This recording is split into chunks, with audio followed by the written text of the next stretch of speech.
Kebakaran hutan dan lahan saat ini semakin meluas, khususnya di wilayah Ogan Ilir dan Ogan Komering Ilir. Oleh karenanya, untuk mengatasi karhutla, Polda Sumsel akan melepas sebanyak 400 personilnya untuk disebar ke desa yang sering terjadi karhutla.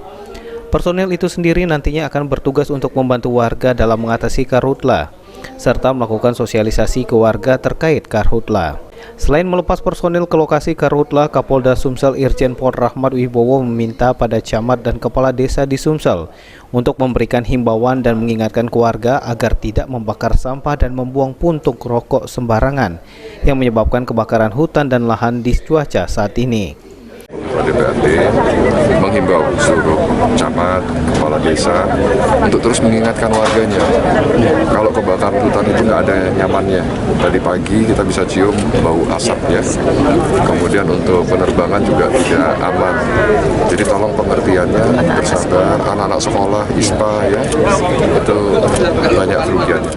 Kapolda sangat berharap agar warga ikut mendukung petugas TNI Polri dalam mengatasi karhutla yang terjadi saat ini.